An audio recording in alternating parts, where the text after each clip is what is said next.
Si je te dis que t'es tendu, t'es tendu. C'est pas entendu, je suis pas tendu. Je dis t'es tendu, Natacha. C'est tout. Cours, Forrest, cours! Hasta la vista, baby.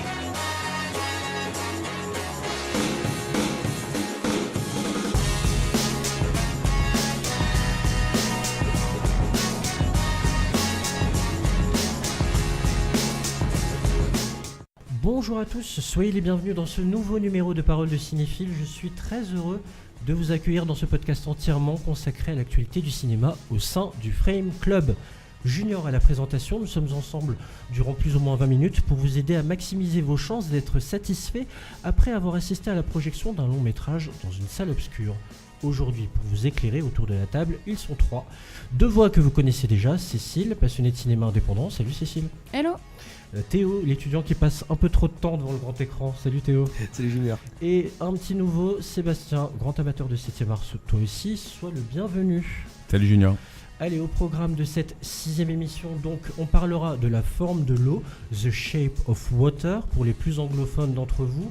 Vous verrez que l'on passera en revue une femme muette, un monstre aquatique, un méchant aux doigts coupés, des Américains en guerre contre les Russes, pour changer, des personnages solitaires et parfois solidaires, et surtout de l'eau, beaucoup d'eau. On en parle juste après un extrait. Our only concern is the asset. The Soviets want it. Do you have it? Sure, I'm getting it back. Did either of you see someone coming in or out of the lab? Nothing out of the ordinary. This is the most sensitive asset ever to be housed in this facility. How'd they get in here? We're looking at a highly trained group of at least 10 men. Efficient, ruthless, clockwork precision. I'm gonna be synchronizing our watches just like they do in the movies. Son, unfuck this mess.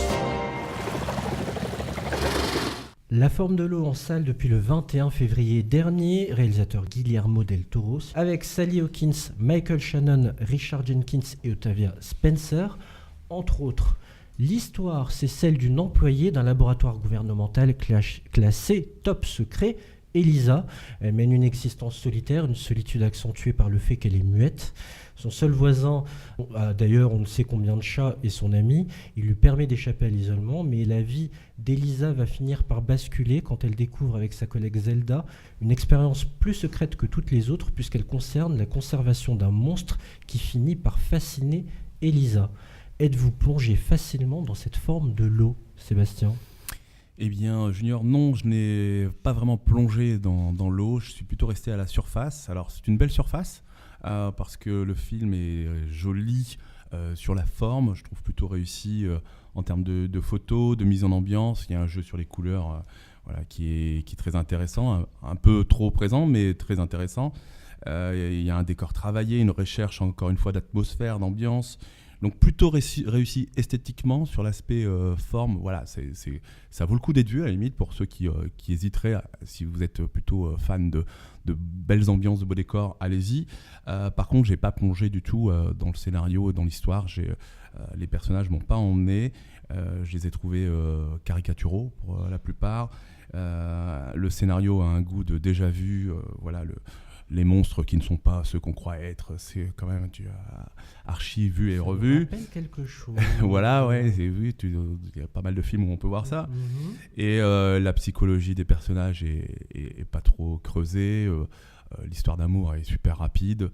Donc voilà, tout ça, d'un point de vue scénario, psychologie des personnages, malheureusement, ça m'a fait rester en surface et pas vraiment plonger avec les personnages. Nous n'avons pas vu l'intimité des personnages pour savoir si ça a été rapide dans la baignoire. Nous ne savons pas. Cécile. Alors pour moi ça va être l'inverse, c'est-à-dire que l'esthétique c'est limite ce qui m'avait un petit peu freiné parce qu'on a des tons anciens, un peu vieillots, on joue sur quelque chose de très travaillé moi je trouve ça un petit peu trop. Et en revanche, celle qui m'épate, c'est Sally Hawkins. Elle nous prouve qu'une expression faciale, la bienveillance d'un regard qu'on peut lancer à quelqu'un, c'est suffisant pour créer un pur jeu d'acteur en fait. Et donc c'est un vrai défi qu'elle réalise.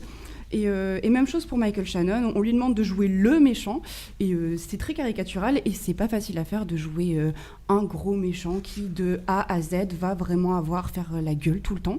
Et lui, il l'assume, il y va, et moi je trouve que justement on a un film très très classique avec un scénario, oui, on sait forcément ce qui va se passer, on sait que la bébête en fait elle est gentille, et on nous demande d'adhérer justement à un film qui est fait pour les petits, pour les grands, un film qui se veut universel, qui a l'ambition et la prétention de dire je vais faire un film, enfin voilà, on a Guillermo qui dit je veux faire un film pour tout le monde, et ce qui est génial dans ce film pour tout le monde, c'est qu'il n'est pas pour autant moins intelligent.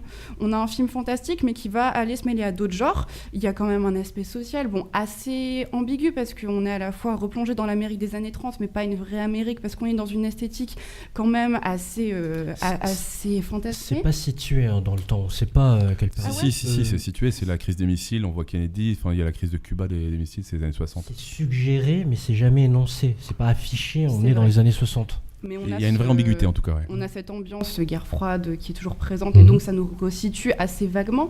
Et donc moi je trouve que ce film, il va quand même chercher dans plein d'endroits différents, et donc je le trouve quand même assez intelligent pour un film grand public. Théo? Moi j'ai plus ou moins comme Cécile, j'ai carrément été conquis. Franchement là, je me suis grave laissé emporter par la magie du film. Et franchement, j'ai vraiment, les personnages m'ont touché.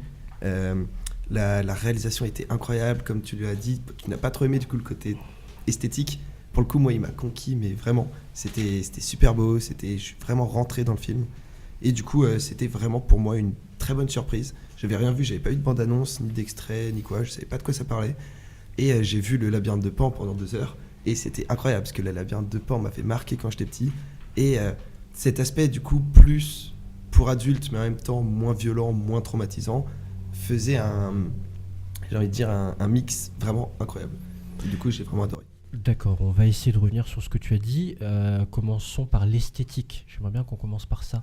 Parce que je ne sais pas si vous avez vu passer cette polémique sur une scène qui aurait été copiée de la part de Guillermo del Toro sur un film d'un certain Jean-Pierre Jeunet, le réalisateur d'Amélie Poulain. Et il y a une scène... L'héroïne avec son voisin fait des claquettes.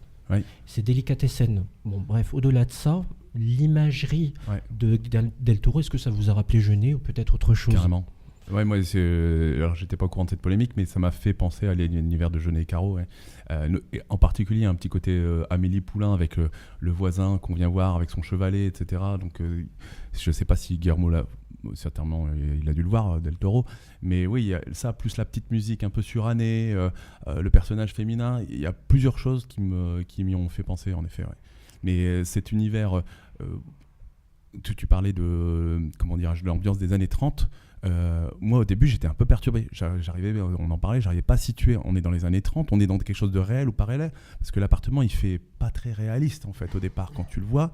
Et au début, on est dans une sorte de conte, et puis progressivement, on évolue vers quelque chose de plus réaliste. Quoi. En fait, il faut le situer, l'appartement ici est placé au-dessus d'un cinéma, c'est assez improbable, ce qui fait que c'est bizarre parce qu'il y a cette solitude en hauteur, et en bas, finalement, un lieu de partage. Et c'est assez, comment dire, paradoxal, ambivalent. Voilà. Paradoxal, oui, mais le lieu de partage qu'est le cinéma, il est totalement en train de péricliter dans le film. Donc finalement, les deux lieux se font écho, et on est dans cette société qui est actuellement en train de s'écrouler, avec des personnages qui n'arrivent pas à s'ancrer dans une réalité sociale. Et justement, le film, je ne sais pas si on va en parler, mais il y a quand même un hommage au cinéma qui est fait tout au long du film, avec ce lieu et avec cette mise en abîme des deux personnages de Sally et c'est Richard Jenkins, celui qui joue son ami, voilà.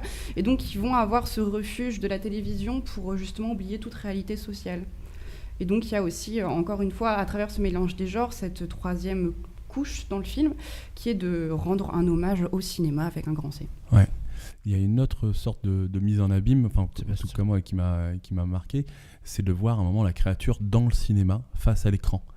Et en fait, cette créature, je ne sais pas si vous l'avez remarqué, mais c'est la copie conforme de la créature du lac qui est un film culte des années 50-60, je pense.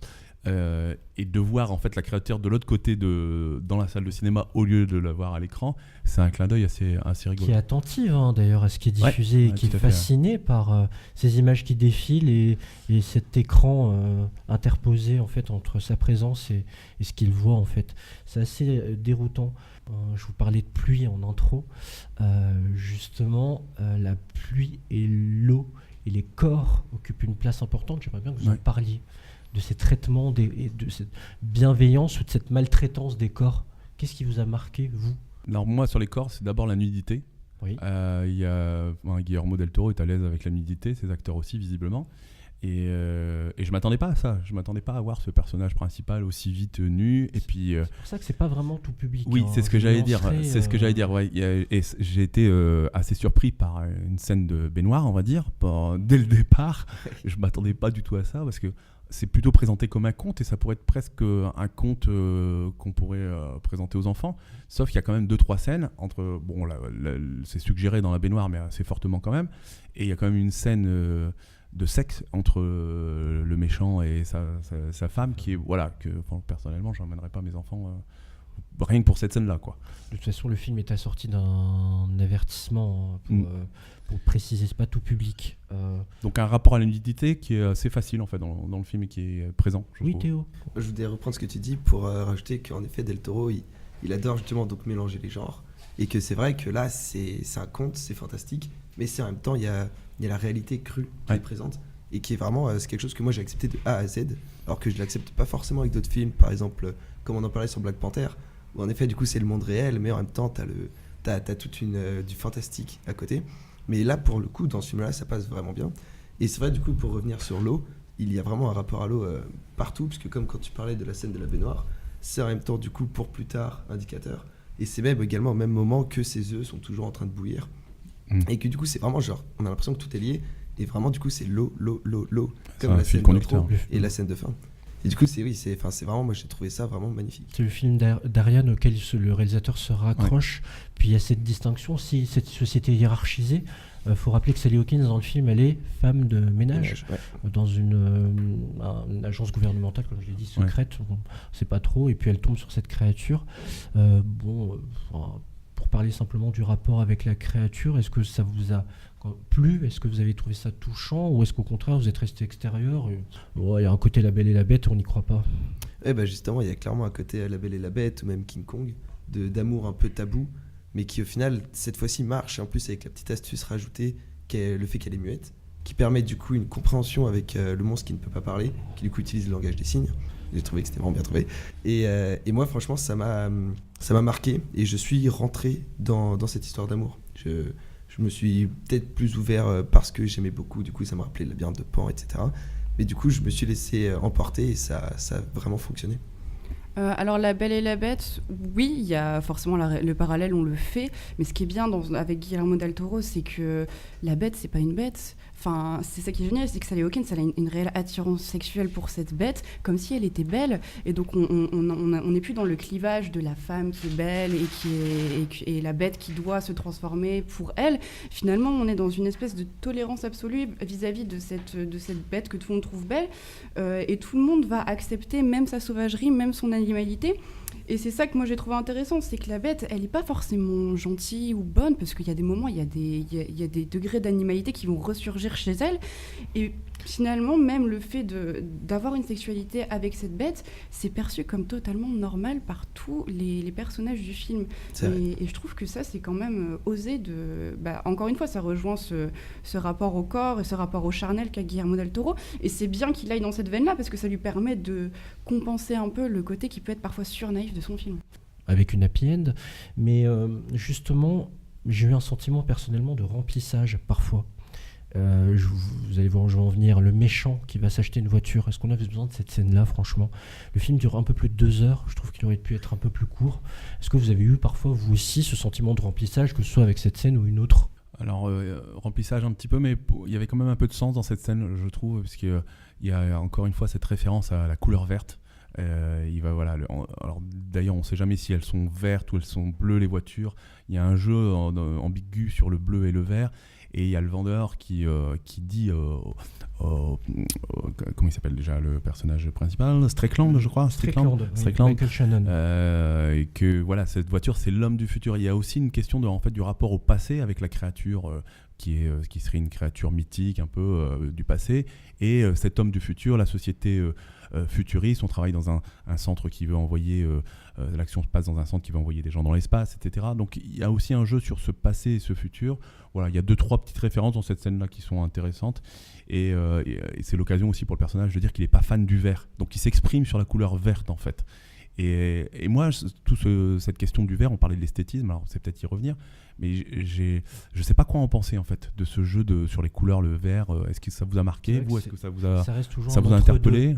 Il y a l'histoire des tartes au citron vert, totalement anecdotique. Ouais, et finalement, ça va prendre son importance dans le scénario, parce que c'est finalement parce que lui, de base, le personnage, il va tout le temps prendre sa tarte et on ne sait pas pourquoi il les entasse dans son frigo. Et finalement, c'est parce qu'il va se faire rejeter de cet endroit qu'il va prendre conscience de sa propre solitude et qu'un élan de solidarité va animer ce personnage. Et donc, effectivement, c'est bien de voir qu'il y a des connexions entre les couleurs comme ça qui ne signifient pas forcément quelque chose. Mais tout ce qui est anecdotique, en fait, a quelque chose de peut-être un peu plus profond. La couleur de cette voiture, la couleur des tartes. Et donc, finalement, tout fait un peu écho et on se rend compte qu'il y a quand même une réflexion, un propos derrière. Est-ce que vous attendiez à quelque chose de si violent et viscéral? Surtout à la fin, sans spoiler. Del Toro, du coup, oui, un petit peu quand même. Mais pour le coup, c'est vrai, comme on dit, il y a vraiment du coup un côté conte et un côté violent et un côté cru de la réalité. Et c'est même du coup la scène où on comprend pourquoi le voisin va toujours au même restaurant. On est là en mode c'est la moitié du film, on pense avoir cerné le personnage et au final on découvre une nouvelle façade qui est pas jolie, enfin pas forcément jolie, mais qui est pour l'époque en tout cas un peu dure, et du coup on se dit il y a quand même des surprises, typiquement, ce que tu évoques là, pour moi, ça fait partie d'un peu de l'aspect caricatural de ce film. C'est-à-dire qu'il y a une gentille critique de la société sur, comment dirais-je, le racisme, l'homophobie à travers ce personnage que tu viens d'évoquer. Alors, ça aide au background.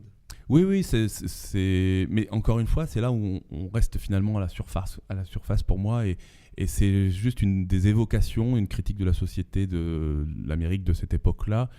Bon, pourquoi pas, oui, c'est un background, comme tu dis, mais au final, ça sert très peu l'histoire, voire pas du tout. Et je pense qu'il aurait été plus intéressant de s'attacher à un scénario un peu plus profond. L'histoire d'amour, par exemple, entre la créature et... Enfin, c'est réglé ils se voient 2 fois, puis ils sont amoureux, quoi, en gros. Et on aurait peut-être dû passer plus de temps là-dessus que... J'ai quand même noté une répétition, le fait qu'elle s'introduise discrètement, alors que c'est interdit d'aller voir ce monstre, d'aller déposer des œufs, justement, pour que la bête puisse se nourrir. Je trouve quand même que ça a été assez répété dans le temps. J'ai trouvé ça facile en tout cas, quoi. Enfin, l'histoire d'amour, elle est vraiment très facile. Rentrer dans le labo, avoir un contact avec les créatures qui est censée être dangereuse, voilà, c'est à la portée de n'importe quelle femme de ménage, et puis tomber amoureux. Non, c'était vraiment très cliché, je trouve. Mais justement, je me demande si ça aurait pas été une mauvaise idée de développer trop l'histoire d'amour, parce que je pense qu'il veut nous livrer une histoire d'amour qui est pas basée sur un code très, très humain, en fait. On n'est pas dans le couple A plus B, un homme plus une femme. On est dans 2 êtres marginalisés par la société, et qui du coup se rejoignent entre eux, et ça marche. Et avec une certaine animalité qui habite finalement leur relation. Et donc, c'est revenir un peu aux origines et revenir dans quelque chose de totalement presque bestial, en fait. Donc, finalement, on n'est pas sur cette courbe qui voudrait qu'il y ait toutes des étapes de séduction conventionnelles. Et donc, finalement, prendre le parti de développer d'autres personnages pour finalement développer cette petite team totalement marginale qui vient s'entraider les uns les autres, c'était le parti pris du réalisateur que moi, j'ai trouvé réussi. D'ailleurs, le docteur, les 2 femmes de ménage, le voisin, si tu parles de cette équipe-là, cette team-là, et parlons des acteurs, du coup, Sally Hawkins, c'est pas super connu. Moi, je me souviens d'avoir vu dans Blue Jasmine, aux côtés de Cate Blanchett, Woody Allen. Elle a joué dans une comédie qui s'appelle Be Happy, fait par Mike Leigh, typiquement humour anglais, fait en 2008, et où elle est, encore une fois, là, sa petite tête de naïve, toute enfantine, et si on l'aime bien, elle emporte le film, quoi. Enfin, elle porte le film sur ses épaules, et c'est toujours c'est pour ça qu'on l'aime bien, quoi. Et là, je trouve qu'elle promet d'être vraiment efficace dans d'autres films encore. Oui, Théo. Personnellement, du coup, moi, je l'ai découverte avec ce film, et elle a aidé, elle a porté le film, comme tu peux dire. Enfin, vraiment, j'ai trouvé sa performance incroyable. Et c'est vraiment, j'ai un énorme respect pour ce genre d'acteur qui arrive sans du coup parler, parce Elle qu'elle est est muette muette, dans ce film, à être attachante à un point où du coup tu acceptes tout en fait. Et au final, oui, les personnages peuvent sembler clichés, mais je me suis attaché, je les ai trouvés charismatiques et c'est un parti pris qui a marché pour le coup. Elle a 42 ans et elle est nommée dans la catégorie meilleure actrice à la prochaine cérémonie des Oscars qui aura lieu le 4 mars prochain. Tu voulais dire un mot, Sébastien, sur les acteurs? Je voulais dire que malheureusement, j'étais pas d'accord. Ou heureusement, je sais pas. Ouais, non, moi, j'ai pas. Voilà, c'est une très bonne actrice, mais en effet, elle est nommée. Et personnellement, j'ai rien trouvé dans son jeu de particulier. J'ai trouvé que c'était assez plat et fade. Et il n'y a rien de particulier pour moi. Je n'ai pas spécialement accroché. C'est un job honorable, mais elle m'a pas ému. Franchement, elle m'a pas ému. Là, il y a un problème si elle t'a pas touché quand même. Parce que vraiment... j'ai peut-être pas de cœur. Hein. Non, mais en fait, c'est vrai, je me rends compte que. J'ai des chroniqueurs. Toi, t'es très romantique. Je suis très sensible. J'ai vraiment tout ou rien dans cette équipe. C'est assez flippant. Ça s'appelle La forme de l'eau. À qui recommander ce film? Aux cinéphiles, au grand public, aux fans de Del Toro? Qui? Moi, je recommanderais plutôt au grand public. Voilà, si vous avez envie de voir, vous aimez bien l'histoire d'amour. À partir de 12 ans, quand même. Oui, grand public, en effet, plutôt adolescent ou adulte, ouais. Pas pour les enfants. Non, pour moi, c'est pas un film de cinéphile, quoi. C'est plutôt destiné à un public assez large qui aime bien les belles histoires et les belles images. C'est drôle, ça. Je l'aurais placé quelque part entre le grand public et l'indépendant, moi. Mais... Oui, c'est pas loin. Oui, c'est pas loin. Moi, je vois mal mes amis aller voir ça, par exemple. Ouais. C'est sûr que s'ils sont fans de Captain America ou voilà. je ne sais quoi. On a trouvé le problème. Voilà. Ça s'appelle La forme de l'eau. Réalisateur Guillermo del Toro, c'est en salle depuis le 21 février dernier. Merci à vous de nous avoir suivis. Sachez, merci à mes chroniqueurs déjà du jour. Merci Cécile, qui est passionnée de cinéma indépendant. Merci Théo, notre étudiant cinéphile. Et merci Sébastien, grand amateur de 7e art. Sachez que cette émission de Parole de cinéphile que vous venez de suivre est réécoutable et podcastable sur toutes les plateformes streaming, Mixcloud, Soundcloud, tout ce qui finit par cloud, ainsi que les pages Facebook et YouTube du Frame Club que je vous invite fortement à liker. Dans le 7e numéro de Parole de cinéphile, on s'intéressera au 7e film de Craig Gillespie, Moi, Tonya, qui raconte la vie de la patineuse Tonya Harding. Je vous souhaite à tous plein de bons moments de cinéma et à très bientôt. Ciao.